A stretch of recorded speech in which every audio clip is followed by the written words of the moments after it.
Welcome to Smart Wealth with Joshua. Your daily stock analysis and catalysts talk. Today we're looking at Wendy's. If you find our talks useful, please consider subscribe, like, and comment underneath to support our podcast. And if there's any stock you want us to look into, leave it in the comments section below.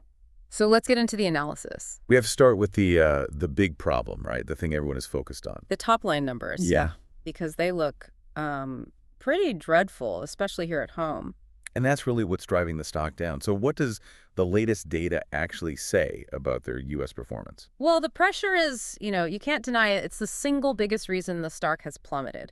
For Q3 2025, global system-wide sales were down 2.6% year over year. Okay, which isn't great, but not a disaster. Right, but here's the thing. The pain is very localized. U.S. system-wide sales dropped 4.1%, and even more importantly, U.S. same-restaurant sales fell. A lot. 4.7%. Oof, almost 5%. So you've got a restaurant chain that's struggling to get people through the door in its main market. That's a classic bear case. That's the whole bear case right there. But this is where it gets, well, really interesting. The market seems to have only read that one page of the report. Because despite total revenue slipping a bit, from about $456 million to $442, the profitability was a huge beat. A huge beat. I mean, Wall Street was modeling adjusted EPS to come in at what, 20 cents? 20 cents for the quarter. And Wendy's delivered 24 cents. That's a 20% surprise. Yeah. How is that even possible? If revenue is down and fewer people are coming in, how do you make more profit than expected? This is, I think, the first really key insight here. It's the power of internal execution, especially in a franchisor model like theirs. Okay, so what do they do? Adjusted EBITDA was actually up 2.1% year over year. It hit $138 million. And they did it by just getting incredibly aggressive with their internal costs. So tightening the belt. Exactly.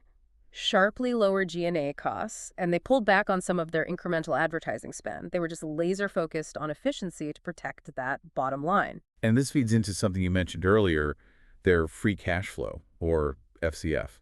Precisely. This is one of the most impressive parts. Over the first 3 quarters of the year, they generated almost $196 million in FCF. But the key number, the really stunning one, is the conversion rate. Over 100%. Over 100% of net income converted to free cash flow. Okay, can you just break that down for us? Why is that such a powerful signal for a company like this? It's like finding extra cash in the bank. Net income is just an accounting number, right? It's got non-cash stuff in there. But when FCF conversion is over 100%, it means your actual business model, licensing the brand, collecting royalties, is just incredibly efficient at generating pure, usable cash. More cash than the accounting profit would suggest. Way more. And management felt so good about it, they actually raised their full-year FCF outlook. This is the kind of cash you need to fund a turnaround. And to fund that incredibly high dividend. But let's put a pin in the yield for a second. Let's talk about growth. If the U.S. is the problem, where's the good news? The good news is everywhere else. The international story is, well, it's booming. The contrast is pretty stark, isn't it? It's night and day. While the U.S. was shrinking, international system-wide sales were up a really robust 8.6% in Q3. And this isn't just existing stores doing better. They're actively expanding. Oh, absolutely. This is an aggressive unit expansion strategy. The company is executing on a plan for net unit growth internationally of over 9% just in 2025. 9%. For a brand this big, that's a huge number of new restaurants. It shows the brand travels well. It travels exceptionally well, and they have a blueprint for it. You mean Canada? Look at Canada. It's the gold standard. They delivered over 7% system-wide sales growth in Q3. And get this, they've gained traffic share in the QSR burger category for 17 consecutive quarters. Wow, that's over 4 years of just consistently winning. It's sustained dominance, and now they're taking those lessons and applying them to new markets like Mexico and Poland. This international arm is the real long-term growth engine. Which brings us back to the income angle. This is what gets value investors excited. The stock is currently yielding around 6.6%. I mean, in this market, that is massive. It's eye-popping, and it makes you ask the right question. Is it a trap? Is it sustainable? And given that FCF we just talked about? The answer seems to be yes. The payout ratio is just under 60%, and management is signaling total confidence.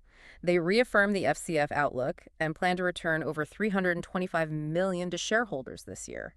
So you're getting paid a huge amount to just wait while they fix the U.S. side of the business. That's the thesis. But, fixing the U.S. means you're going head-to-head with giants.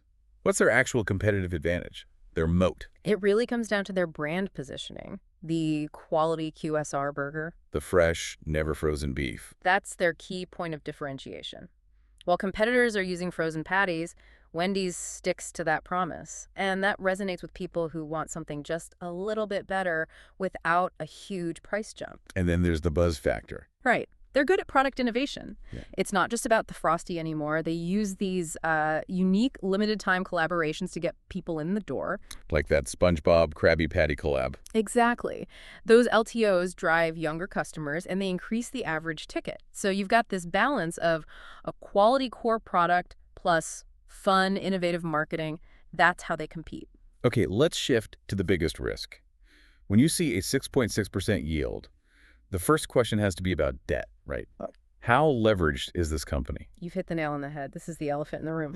Wendy's uses a leveraged, securitized balance sheet. The debt-to-equity ratio is high, something like 26.9x, which sounds really alarming. So what does securitized balance sheet mean in plain English? And why is it so risky when interest rates are high? Think of it this way. They don't own the buildings. They own the brand and the contracts. They bundle up all those future royalty payments from their franchisees, that steady, predictable cash, and they sell bonds that are backed by it. So it's like a mortgage on the entire company's future revenue stream. Yeah, that's a great way to put it. It's super effective for generating shareholder returns, but it means their debt load is massive and very sensitive to interest rates. When rates go up, the cost to refinance that debt eats directly into the FCF that pays for the dividend. A huge refinancing risk. So what is management doing about it? They're being proactive. They're planning to issue $400 million in new securitization notes in Q4, and they'll use that money to repay debt that's coming due in 2025 and 2026. So they're just pushing the due dates further out into the future? Exactly. Extending the duration. It's just smart financial management to protect that FCF buffer. Okay, another negative headline. The store closures. We saw news about hundreds of locations closing, which sent the stock to new lows. That looks like a company in retreat. It looks that way, but you have to frame it as strategic pruning, not failure. So what are the numbers? We're looking at 240 units closing in 2024 and about 300 more planned for 2025. That sounds bad. But the goal is to exit the underperforming stores, the ones with low average unit volumes, or AUVs. AUVs being the total sales for one location. Right, so you're cutting off the weakest branches. By doing that, you immediately raise the whole system's average sales per store, and you make your franchisees more profitable. It's painful now, but it creates a much healthier U.S. business for the long term. And that ties into the stock's current setup. It's plummeted to the high $8 range, way below its moving averages. This often signals a washed-out phase, right? That's precisely what it looks like. The market has priced in all the bad news, the U.S. weakness, the debt. It's all in there. And when you look at the fundamentals at this price, it gets really compelling for a certain type of investor. A value investor. Because the PE ratio is around 9 and the beta is super low, like 0.39. Correct. The low PE means it's just dirt cheap relative to its earnings power. And that low beta means the stock is much less volatile than the overall market. So you get a defensive stock that pays you a huge dividend while you wait for the turnaround to kick in. So if we think a bottom might be forming, what are the catalysts we need to watch for? What proves the turnaround is working? All eyes are on the Q4 earnings release in late February. The market needs to see three things. Okay, what's number one? One, evidence that U.S. traffic is stabilizing. Even flat traffic would be seen as a huge win. Two, they need to show they're executing on that 9+% international unit growth. And the third? The third is the updated 2026 guidance. Investors are already looking past this year. They want to see a clear path to profitable growth for the next fiscal year. And what about more immediate things? Any marketing boosts?